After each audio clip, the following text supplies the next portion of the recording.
Hey guys, Mike from Shamino's workshop. Here I have a commission installed to show off. This is a creepy uncle made by community member Dennis Lukulanoff. I forget how you say his last name. But he's made a couple of hilts. He's made the Crimson Lord, which is Maul's saber from Solo. This is Luke's from The Last Jedi. I feel like he has another one.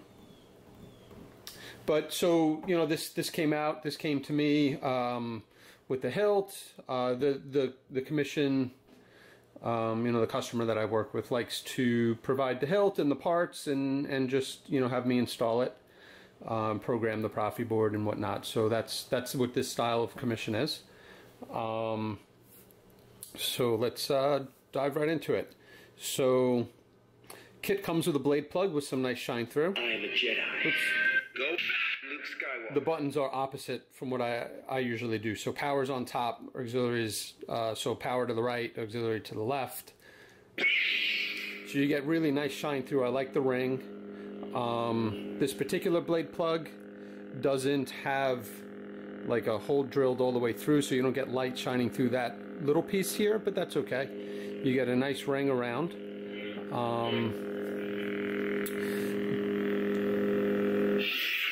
For the first font, you know, you may have seen this. It's the same blinking pattern, but this is my version of the deleted cave scene. 9 blinks on green, 6 on red, I believe. And then when the saber goes on, it just goes static on the green.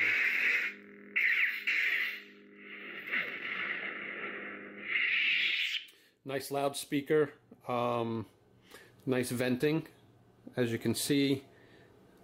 It kind of looks like a static pommel, but the sound venting comes along through this little slit here on the outside perimeter. So it hides itself well. D-ring is on. It'll stay static in either position, meaning I gave it a little bit of a bend so that when the ring is either in this position or this position, it should stay in that position, right? It won't. But once you move it from that position, like here, then it's going to rattle or even, you know, come left or right. I did not want to enlarge the holes. You know, one suggestion was to maybe add heat shrink around the metal, but I would have to enlarge the hole, and I didn't really want to mess with that. Well, let's open it up. So this comes apart in many places. Up here it comes apart. Down here at the grenade it comes apart. The whole speaker battery compartment comes out. This is pretty cool. So this is a Goth chassis, but I'm pretty sure this chassis is specific to SaberBay. Goth has another version of this chassis, which sells probably on Shapeways and on KR Saber's website. But there's a couple of differences. One difference is, and when I open it you'll see, but the SaberBay chassis has a slot for an OLED display, whereas the other Goth chassis, not specific to SaberBay, has a kill switch on the battery compartment. So slight differences. This particular one is the SaberBay model, so it has the OLED display, but no kill switch. Control box, I believe that's provided by SaberBay. I'm not sure if that comes with the kit or if that's something you purchase separately from SaberBay. I think you purchase the control box, not assembly, but there's a control box that'll hold the LEDs and the buttons. I think SaberBay offered that, not as part of the Creepy Uncle kit. I believe that's a true statement. All right, so let's start back here, so we can undo this, and the whole thing slides out, and it uses one of Shtok's battery, speaker, PCB connectors. There's 4 rings. So you have positive and negative for the battery, and then you have, I guess technically positive, negative for the speaker, which are the 2 inner rings. You have a battery, removable battery, no kill switch spot. I think on the other Goth, the kill switch is right here. Not sure why they opted against it, but I'm not sure I would put a kill switch here. There's been some debate whether, because there's only 4 rings, so you're positive, negative for battery, positive, negative for speaker. Technically, you should have a 5th ring if you're going to use a kill switch, because you don't really want all of those high amps going through the kill switch. Kill switch is rated for 3 amps.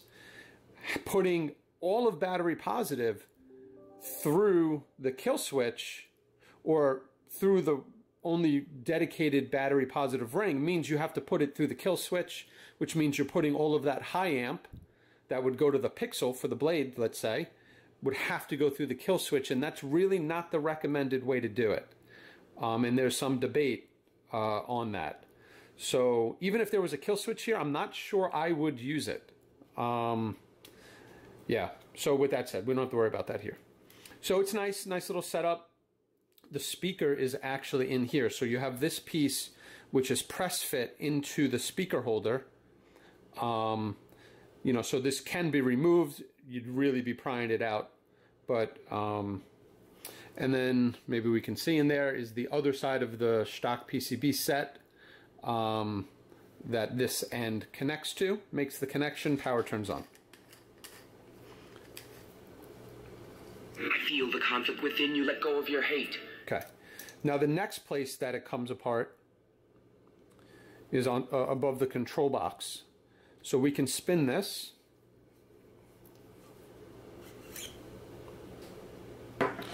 Please don't fall. So that'll reveal what's hidden in the grenade section. So we went with another Shtok PCB here just to give it a little bit of an accent effect. We have our Proffieboard hidden under. Now I created a custom hood, let's call it, or a lid, just to cover the Proffieboard. There are wires. There's so many wires. You know, with the addition of the control box, that's 6 more wires that have to come down, in addition to all of the other wires. So there's some wires that are running under the Proffieboard. You have your OLED display, which is just showing battery level right now. But you have 4 wires from that. So there's more wires than normal in a Hero. 4 more with that. So there's some wires under the Proffieboard. There's some wires from the control box on top of the Proffieboard. And I figured the best way to make it look good is just to throw a hood on top of it. So you still have access to your SD card. You have access to the USB. The USB is oriented towards the emitter. So there's a config for that, just to make sure that motion works properly and that the Proffieboard knows it's oriented in sort of a non-standard way. You configure it so the Proffieboard's aware of its orientation. The hood is removable, but I do put a dab of E6000 on both sides. So to remove it, you know, you'd be, you know, good. Oops, press the button. You know, you're gonna have to break that E6000 seal to get that hood up. And obviously the OLED is down here. Don't. Everybody likes LCD displays. You press on it and they're like liquid LCD displays, so they don't do that. This was my 5th. I attempted to install the OLED 5 times. The first 4 broke. The first time, you know, I wasn't really careful. I put it into its slot. I pushed down on it, and you heard a crack. And I'm like, oh, great, I broke the glass. But it wasn't the glass. I'm not sure what the cracking sound was, other than the display didn't work. I'm like, all right, so I got to be more careful. I did it 3 more times. And I was careful. And I don't know, each time I wired it outside of the slot, it worked. The minute I sat the OLED in the slot and tried to set it with some E6000, slight pressure just to kind of hold it down, it broke. So my 5th attempt, I got it though. So I don't even want to look at it, to be honest with you. You know, you can touch it. It ain't going to do anything. But, you know, don't boom. You'll just push everything up. So the Proffieboard's also held down in the 4 corners with some E6000 in addition to the hood. So that thing ain't going anywhere. The OLED also has a little bit of E6000 on the sides, holding it in place. And then, you know, I used a little bit of black hot glue right here. There's a wire channel to the Shtok PCB here. So I just covered that with a little bit of hot glue black, so minimal wire showing. I try to make my installs as clean as possible. I don't like seeing wires unless it's part of the install, like a Kylo Ren, like a crossguard, right? What else? Well, yeah, let's cycle through the fonts. If you will not turn to the dark side, then perhaps she will. So the way the OLEDs are working by default, it'll tell you the name of the preset. Oops, hold on. Go away. So Luke, The Last Jedi.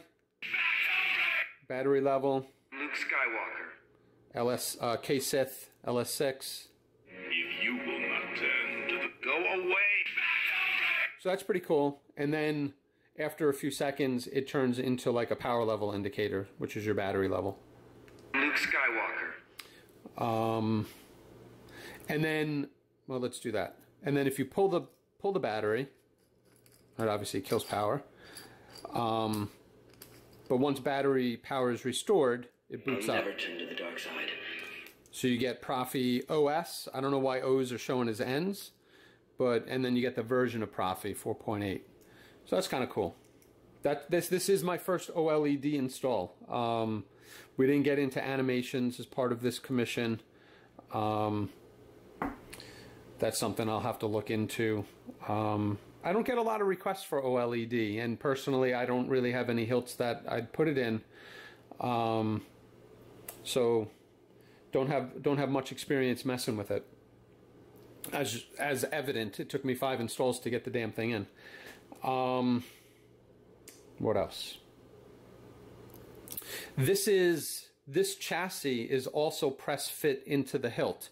It won't budge and it won't turn. It is a solid press fit. So it's not held with any set screws. It's not held in with any screw of any sort from the control box. Those were cut. I didn't cut or sand them. They were cut to size so that the screws only fit to the hilt, not beyond the hilt. So there's nothing holding this in other than the really tight press fit. Getting it out would probably be a struggle. But it would just slide out if you probably took the battery out and jammed something up, would push it out, but then you got to worry about the wires. So let's not do that. With that said, it's very similar in concept to my KR Hero, where, you know, the Shtok PCB here is connecting to another blade side here. So you could just drop this in and you'll get a little bit of, you know, you'll feel a little bit of resistance as you slide over the cover. That's fine. And then it will restore the connection up top. The stiles are all the same outside of the blinking light, so... If you will not turn to the dark side, then perhaps she will. So you have, here is just, you know, alternating blinks on the other font, but the other styles themselves are the same. So the main blade, the emitter, and the 2 Shtok PCBs, those are styled the same across all the fonts. So this one, the way it just alternates when it's off, when it's on, it alternates faster, and then for like lockup, it's kind of like a flash on clash on the green. So the second and third fonts are the same. Go away. And then you have your battery. And so here, what I've been doing, especially like on Heroes, on Anakin's Attack of the Clones, with the way I use the accent LEDs, are similar to maybe like a power level indicator. So if the battery is greater than 50% charged, you get a green light. If it's less than 50%, you get a red light. I don't intend on draining the battery so you guys can see the red light, but you'll just have to trust me that the red light will go on when it's below 50%. Let's toss a blade in.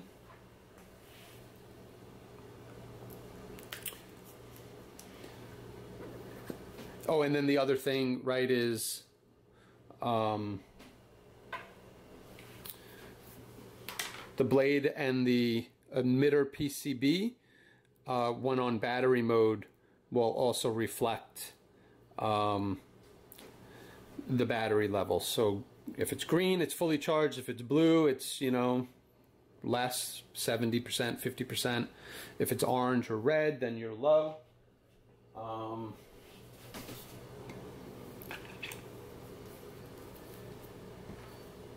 Now this is my demo blade. It's only got 42 pixels in it. The hilt has been programmed for 144 pixels, so we won't see all the effects here. Luke Skywalker.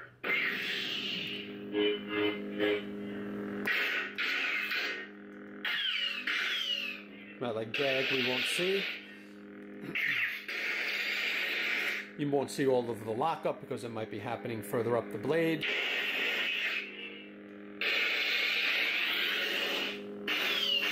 These are using FET styles, so they're responsive, so the effects are kind of based at the angle that you're pointing. And I think I did my power. Say hi to the pooch. Yeah. So you act with, like, you know, a force, I don't know what you would call that, sort of like a reverse stab, like a thrust coming down that activate the boost mode, and then your swing speeds are going to affect the color of the blade. And you have color wheel and all that fun stuff.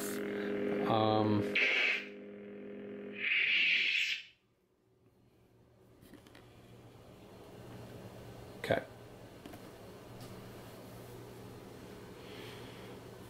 What else?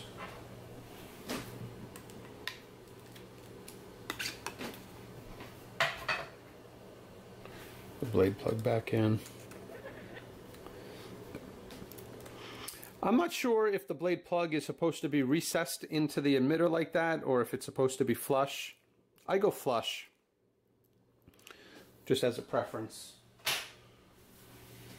I am a Jedi, like my father before. So you get that nice ring.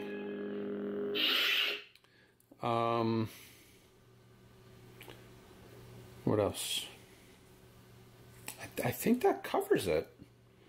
I really like this design, though. I like how the battery holder sort of slides into the main chassis. It doesn't just connect, it actually slides in. I guess, you know, similar in concept to what's happening here in the grenade, right? Is they don't just connect, it slides into the grenade section.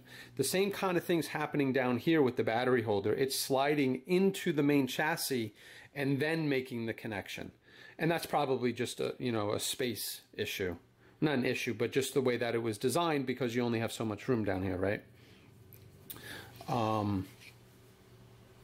So I like that. And I do believe Goth offers two versions. So SaberBay one aside, Goth I think has two variants for this. One with a removable battery and one with a static battery, which would then be up here in the grenade section. I have a creepy uncle, and I'm undecided what I'm going to do. I purchased the Goth print it yourself one for my own hilt that I'll eventually install. But I don't know, maybe I go SaberBay with the OLED. as I mentioned in maybe my previous videos, I've been trying to move away from in-hilt battery and recharging, and kind of going with removable battery setup. So not looking to design my own chassis for this one, so I'll either go with the SaberBay one or just the standard Goth one. Haven't made up my mind yet. Yeah. So any questions, you know, like always, please feel free to comment or reach out. I hope you enjoyed the video, and thanks for watching, guys.